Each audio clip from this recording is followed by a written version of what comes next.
Hi guys, and welcome back to my Evilness podcast.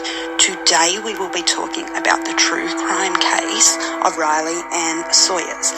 And I'll just give a disclaimer, this one contains child abuse, so if it's not your cup of tea, completely understand, and we'll see you at the next one. I also have just started a YouTube channel by the same name, if you would like to check it out. So here is the case of Riley Ann Sawyers. Riley Ann Sawyers was also known as Baby Grace throughout some of this investigation before she was formally identified. Riley was born on the 11th of March of 2005 to Robert Sawyers and Kimberly Trenor. Both were still in high school, with Kimberly being only 15 at the time of her pregnancy. They lived with Robert's mother, Cheryl. She took care of Riley while they were studying. Riley was growing into a happy, healthy child while in Cheryl's care.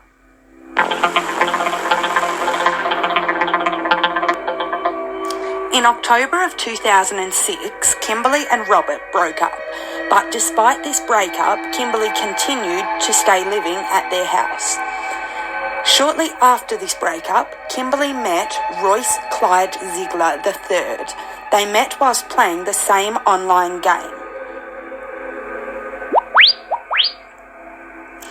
On the 23rd of May 2007, Kimberly and Robert had a custody hearing. The court granted custody to Kimberly, who then moved from Ohio to Texas, as Royce lived there. Robert was meant to have visitation with Riley, which was court-ordered. He tried unsuccessfully to contact Kimberly, so he reported this to the court, but she never responded to their summons. Robert and Cheryl also tried to locate Kimberly and Riley, but this too was unsuccessful. Kimberly and Zeigler married on the 1st of June of 2007.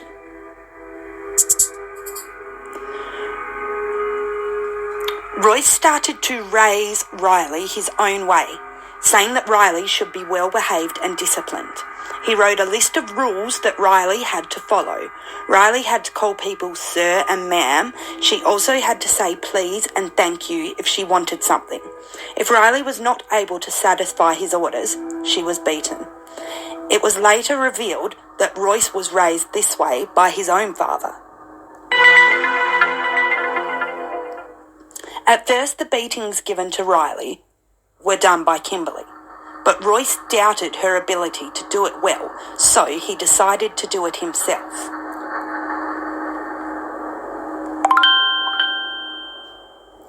On the 24th of July of 2007, Riley lost her battle. Royce had decided to give Riley a beating. This was to be Riley's last beating. This so-called punishment was given because Riley had broken Zeigler's rules.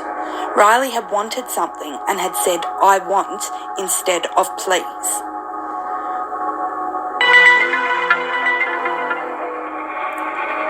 Zeigler and Kimberly beat her with 2 leather belts. They also held her head underwater in the bathtub because she screamed during this beating.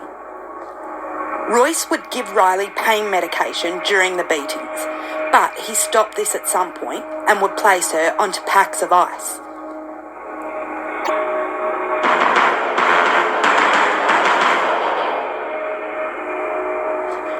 Royce then proceeded to pick Riley up by her hair and throw her across the room. Then Riley was put onto a bed, face down onto a pillow. Riley was screaming, "I love you," during this beating. These words were aimed at Kimberly, who Riley would have hoped her mother loved her and would come and save her. When Riley lost control of her body, Kimberly told Royce that they should take her to the hospital, but Royce refused because Riley was brutally beaten and he would be sent to jail.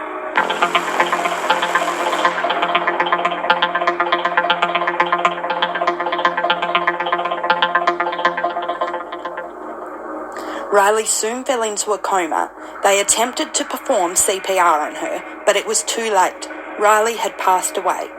They covered her body in a towel and then went to the store.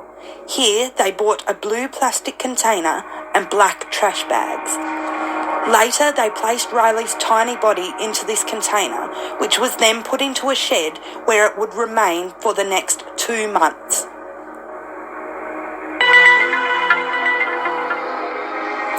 During these 2 months, Kimberly and Royce were thinking about how to cover up this murder. They finally hatched a plan.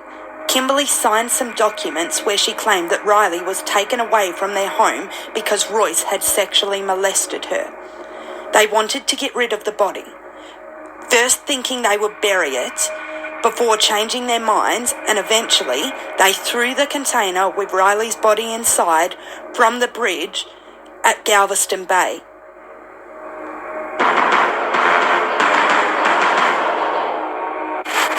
On the 29th of October in 2007, a fisherman discovered the container with Riley's body. The police were not able to formally identify her for a few weeks. In the meantime, police referred to her as Baby Grace. They made a sketch of what she possibly looked like, then they published this to the media in hopes that someone would recognise Baby Grace. Riley's grandmother, Cheryl, contacted police because she believed that Baby Grace was her granddaughter, Riley. She hadn't seen her for months and was unaware of Riley's current whereabouts. Unfortunately, her worst nightmare became a reality. The remains found in the container were identified as those of 2-year-old Riley Ann Sawyers. The autopsy revealed the cause of death as blunt force trauma.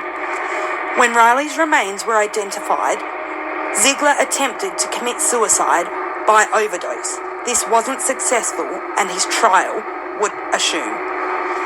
He was sentenced to life in prison without the possibility of parole. Kimberly was also sentenced to life in prison. However, her trial was postponed because she was pregnant again at the time of her original trial. She gave birth in January of 2009 and was then sent to prison.